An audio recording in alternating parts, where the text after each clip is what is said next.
Selain ngantuk, ini ya lemes ya kan, ngantuk, lemes apa meneh, ya lapar. Kayaknya ini ciri-ciri puasa atau ciri-ciri akhir bulan ya. Kemarin itu ketika Pak Ilyas masuk ke beberapa kelas, itu ada yang mengeluhkan, Pak, bulan puasa itu katanya bulan penuh berkah, ini kok selama puasa saya nggak dapat sangu gitu ya. Dan disangu di mana Mbak Bas? Ya. Enggak, ada yang sangunya jangan sakit teman. Ya maupun nggak usah khawatir, biasanya sangunya itu besok pas sudah Syawal. Cah SMA ini sok dinai amplop tuh kalau dulu ketika ujung masih dapat nggak? Nggak dapat, oh berarti bakal ngenai ponaan. Padahal lu nyambut gawe ya sudah apa gitu ya. Sisok insya Allah dapat raketan sekolah untuk DDW. Nah, oke Mbak Mas, untuk enggak mendapat video ya dari Allah Subhanahu wa Ta'ala karena teman kamu spesial satu ini. Oke? Kayak misalnya tentang wali songo pun juga ternyata ada gitu kan. Berarti kalian dapatnya double, alhamdulillah. Nah, oke. Ini nanti sedikitnya akan kita pelajari. Nah, di sini Pak Ilyas ingin memastikan kalian betul-betul siap belajar. Yang pertama adalah di sini akan ada pretest ya dari Pak Ilyas juga Mas. Akan ada pretest. Namun Pak Ilyas ingin memastikan dulu dalam pretest ini kalian sudah apa ya? Istilahnya sudah ini semua? Ya. Sudah ya. Oke. Yuk. Mau untuk mencoba sebuah teknik bagaimana teknik itu dapat meningkatkan atau juga memunculkan kesadaran kita ketika kita mau melakukan suatu hal ya. Mungkin di sini ada yang puasanya itu saking melewe, saking ngantuk ya kan, saking lemesnya ini ngasih halu gitu harusnya. Pak Ilyas itu sempat keliling beberapa kelas itu, teman kamu ada tingkat kamu yang nongkrong dia itu HP-an tapi nggak chattingan, yang ditonton TikTok dan yang ditonton itu ternyata apa? Ya makanan-makanan. Dia merasa dengan nonton TikTok makanan-makanan itu bisa apa ya? Bisa mencukupi hasratnya gitu kan. Jadi setidaknya rada ora lah setelah dia enak seperti itu. Nah, oke. Jadi silakan ditaruh. Boleh lepaskan. Boleh makan. Oke. Siang hari ini Pak Ilyas tahu dulu ketika kalian mengikuti atau menjalankan yang saya rasakan. Apa yang kamu rasakan? Agak pusing karena begitu ya. Kalau kamu Mbak Anita, kamu merasa gimana? Agak pusing juga. Mas Raka? Gak tahu. Tadi juga ada yang guyang-guyung. Nah yang pasti teknik ini kita gunakan untuk kita mengembalikan kita dalam keadaan sadar, gitu ya Mas Mbak ya. Kita posisikan bagaimana kita siap untuk betul-betul menghadapi apa? Akan belajar banyak hal, Mas ya. Tetapi karena kemarin kita sedikit sudah membaca, kalian ya sudah membaca modul. Nah kali ini fokus kita ketika nanti kita belajar beberapa hal yang akan kita capai, nanti kita bisa fokus pada faktor kemajuan dan juga pengaruh peradaban Islam terhadap apa? Eropa, gitu ya, terhadap Eropa. Nah, kalau kita melihat situasi kondisi yang ada, ya, Islam itu seberapa maju sih, kan? Dan apa pengaruhnya terhadap dunia itu nanti kita bisa perdalam. Nah, ini akan kita capai dan tentunya pembelajaran ini nanti kita menggunakan pendekatan IPEX atau menggunakan pendekatan teknologi, di mana kalian tadi sudah pada minta untuk bisa memanfaatkan gadget kalian karena tidak semua tugas Pak Ilyas sampaikan di depan, tidak semua materi Pak Ilyas sampaikan di depan. Jadi kalian bisa memanfaatkan Classroom itu untuk melihat ya bagaimana alur dari materi dan juga penugasan pada kesempatan pertemuan pertemuan kali ini. Nah, kita lanjutkan. Bagaimana cara kalian mengomentari? Kira-kira jadi ngarep ini ada gambaran apa sih? Gitu loh. Oke, silakan. Siapa yang mau duluan?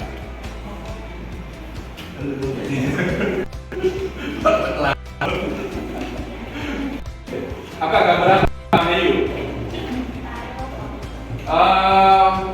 Wilayah di Eropa. Oke, boleh. Ada lagi.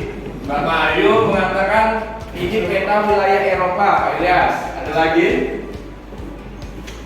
Ada lagi? Mbak Desita, gambar apa? Menurut kamu? Gak tahu. Pada jelas-jelas di depan gak tahu. Gambar apa Mbak? Mbak Ngipik dan Mbak Maya Asih. Gambar apa kira-kira? Peta, betul. Peta. Yang kedua, wilayah Eropa. Ada lagi yang lain?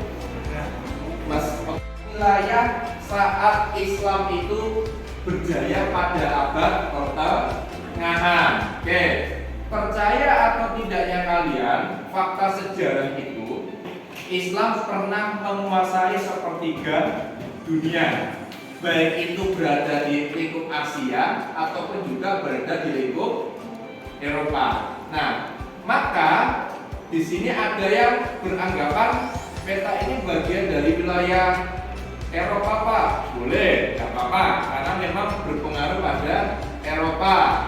Terus ada juga tadi Mas Andika Oktav, apa Mas? Persia. Kalau Persia itu masuk Irak, Iran ya, Pena Supa sekarang, karena sudah berubah namanya. Nah, kalau kita melihat sejarah dari kejayaan Islam itu sendiri, apakah Islam itu berjaya ujung-ujung, Mbak? Nggak mungkin ya. Jadi semua itu berawal dari risalah yang kita kenal dengan kejadian yang ada di Gua Hiro. Masih kelingan ada apa dengan Nabi Muhammad di Gua Hiro? Mendapatkan wahyu. Wahyu yang pertama apa? Wahyu yang pertama apa Mbak Mas? Surat Al-Alaq. Nah, oke, coba kita Bismillahirrahmanirrahim. Bismillahirrahmanirrahim.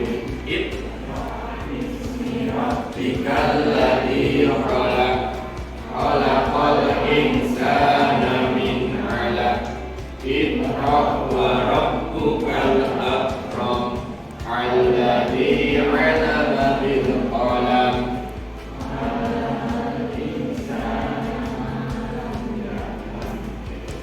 Shadaqallahul 'adzim. Dengan turunnya Quran surat apa tadi? Al-Alaq ayat 1 sampai 5 ini menjadi dasar bahwasanya Nabi Muhammad itu mendapat perintah diangkat nabi dan diangkat sebagai seorang rasul untuk apa? Menyebarluaskan ajaran agama Islam. Berawal dari mana? Diri sendiri dulu. Setelah itu Kanjeng Nabi mengajarkan ini kepada siapa? Kepada istri, sanak saudara terdekat, terus sahabat-sahabatnya, sampai menjadi sebuah kota. Kota apa namanya?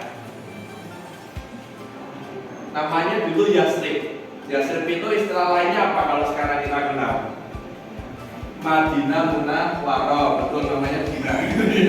Nah, dari kota Madinah dulu Kanjeng Nabi itu juga pernah ada kejadian yang penting yang kita kenal dengan pembebasan kota Mekah. Namanya apa? Fathul Mekah. Nah, Kanjeng Nabi mengadakan perluasan wilayah dan lain sebagainya yang mana sampai akhir hayat Kanjeng Nabi itu hidup dan meninggal ya di usia yang berapa Mbak Mas?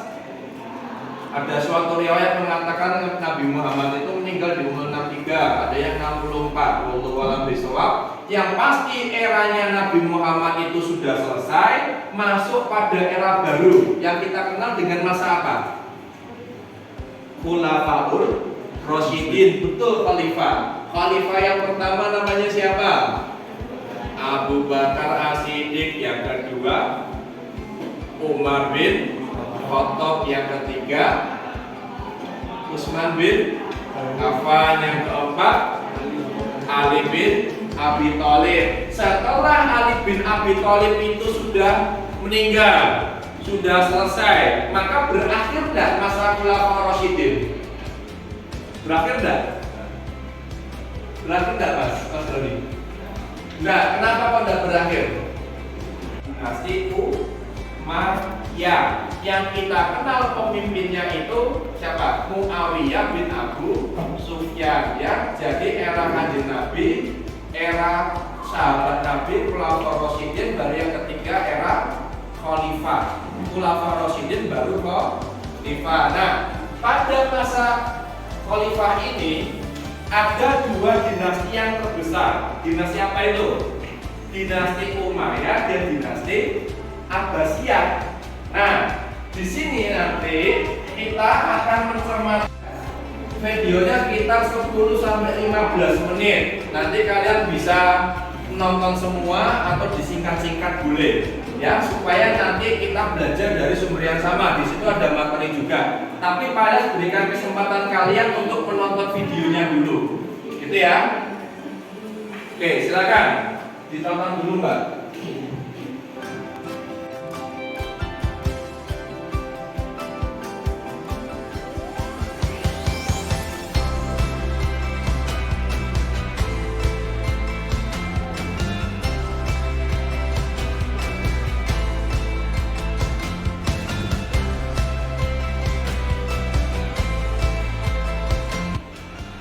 Pas ya terhadap yang namanya faktor apa yang bisa menyebabkan berjaya, termasuk ketika berjaya nanti apakah bisa membawa pengaruh pada orang lain atau suatu daerah tertentu. Nah, di sini nanti kita kan dengan pembelajaran discovery learning, artinya kalian bisa menemukan sesuatu konsep baru yang nanti setiap kelompok itu berdiskusi untuk menemukan apa? Apa saja yang menjadi faktor-faktor kemajuan, baik dari faktor internal dan faktor eksternalnya. Termasuk apa sih yang membuat Islam bisa mempengaruhi negara di Eropa pada abad pertengahan? Pengaruhnya itu dalam hal apa? Bagaimana? Nah, begitu oke? Nah, itu nanti diskusi lebih kurang 10 menit cukup. Setelah itu kalian bisa tuliskan dulu hasil diskusinya seperti apa. Nanti setiap kelompok bisa mempresentasikan singkat dan yang lain bisa menyimak dan nanti menanggapi apabila dirasa masih ada kekurangan dari hasil apa? Hasil temuan. Begitu oke? Oke, untuk simpelnya Pak Ilyas jadikan langsung 3 aja nggak apa-apa. Berdasarkan baris saja ya, biar lebih cepat. Nanti yang 4 cowok yang ada di sebelah sini, kamu bisa gabung sama temunya sebelah sini Mas, gitu ya. Biar lebih enak gini aja. Ini kelompok sendiri, ini ya. Ini kelompok berapa? 1. Lebih enak daripada kamu geser. Setelah kelompok 1, yang sebelah sini kelompok 2, ya. Berarti dari siapa tadi? Mbak ke kiri dan ke depan kelompok 2, terus yang sebelah sini kelompok 3. Materinya sama. Nah, karena prosesnya di sini kita nanti mencari informasi sebanyak mungkin. Begitu lebih kurang.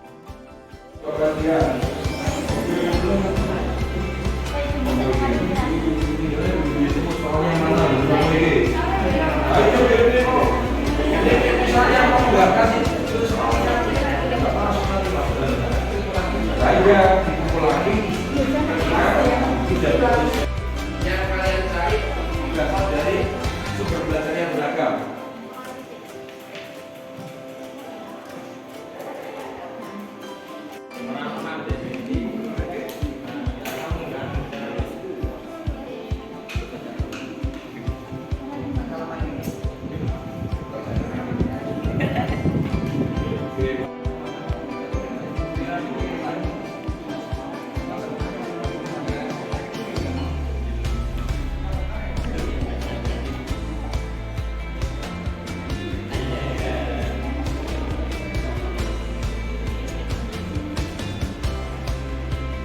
kalian kasih usul.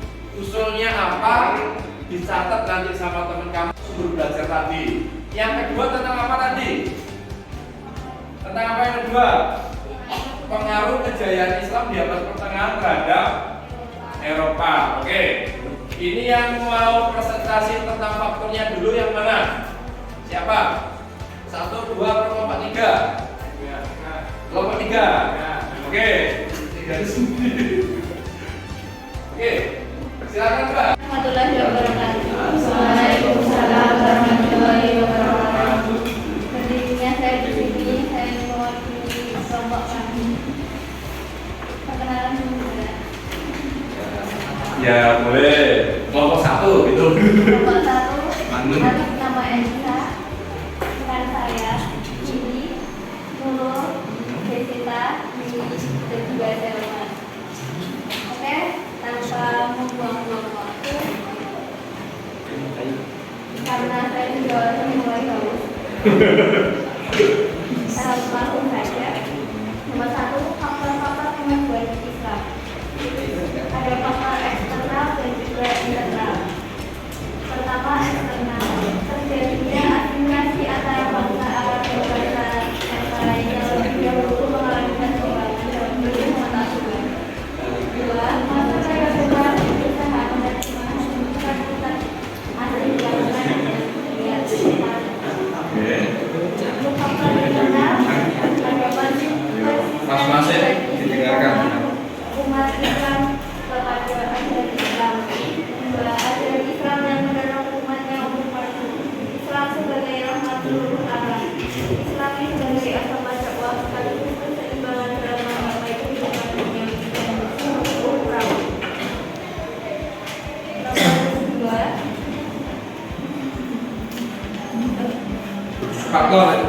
Faktor internal eksternal sudah loh. Oke. Kamu boleh duduk dulu. umatnya untuk maju. Ajaran Islam yang menjadi pendorong umatnya untuk maju. maju. Oke, boleh. Ada lagi? Islam sebagai rahmat ilahi dan rahmat seluruh alam. Oke. Boleh satu lagi? Islam sebagai agama dakwah sekaligus keseimbangan dalam kehidupan dunia umat.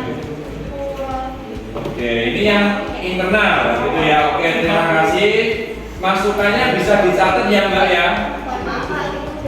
Oh sudah ada yang ada. Maksudnya sudah sempat ada di situ catatan kamu. Oke, enggak apa-apa.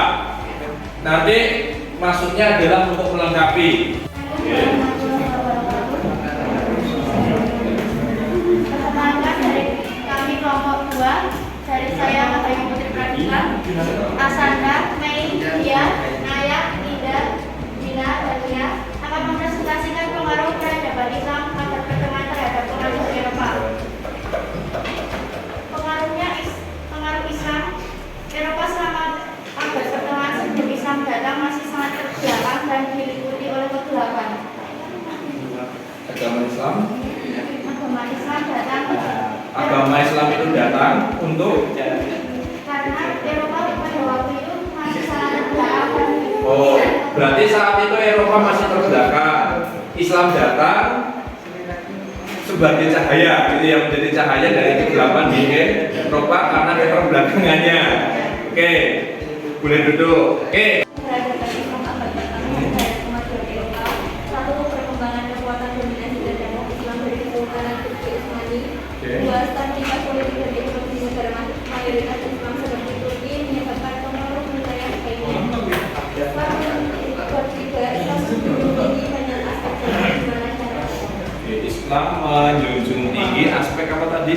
Aspek Dalam kehidupan masyarakat. Oke, itu sebagai masukan ya Mbak ya. Jadi nanti bisa dikembangkan. Kali ini, oke silakan boleh acungkan tangan kalian ya, atau ngasih kode ke Pak Ilyas berkomentar apa yang sudah kalian pelajari hari ini, tentang apa aja yang kalian dapat. Oke, dapat dulu, boleh. Perkembangan Islam di Eropa sampai Pemecahan. perkembangan Islam di era klasik. Oke. Perkembangan Islam di Eropa sampai perpecahan Islam di era klasik. Oke, boleh kalian terima dulu ya refleksinya. Kamu kira-kira mendapatkan apa?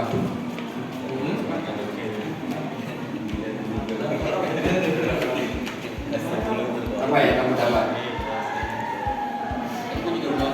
Mengetahui faktor kemajuan tentang Islam. Oke, boleh mungkin Mbak Cindy. Apa yang kamu dapatkan yang kamu pelajari hari ini, Mbak? Oh, faktor kemajuan Islam terus dan pengaruh peradaban Islam abad pertengahan. Oke, terima kasih. Jadi gini ya Mbak Mas ya, ternyata banyak loh masukan-masukan dari teman kamu ketika tadi kita sudah ketahui ternyata kemajuan Islam itu tidak ujuk-ujuk ya, tidak muncul begitu saja. Ada faktor penyebab kenapa Islam itu bisa maju, tetapi ada juga penyebab Islam itu bisa mundur. Nah, kali ini kan kita mendiskusikan kemajuannya. Ternyata tadi banyak faktor internal bla bla bla, faktor eksternalnya bla bla bla, banyak sekali disebutkan teman kamu, termasuk bagaimana Islam itu dapat mempengaruhi Eropa di abad pertengahan, tentu yang kita kenal dengan apa tadi Pak istilahnya? Masa kegelapan, di mana di Eropa itu banyak yang belum berkembang dari segi apa? Ilmu pengetahuan, teknologi gitu ya, kesenian dan lain-lain. Islam datang dan mengisi itu gitu. Nah, oke Mbak Mas ya, itu sedikit refleksi. Nah, di sini Pak Inas minta kalian bisa buka classroom lagi. Silakan cek pada post test. Ini Mas Andika otak di HP deh. Terus lampu burung. Ya udah kita selesaikan. Ya.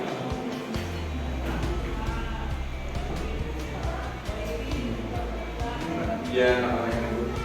Nah, masuk aja post test. Ya, soalnya hanya ada 10. Tidak usah ragu bimbang. Sepemahaman kamu bagaimana, tinggal isi submit ya atau dikirim. Ada yang sudah selesai? Belum. Oke, waktunya terbatas. Jadi, oke, Pak Ines akhiri kegiatan pada siang sore hari ini.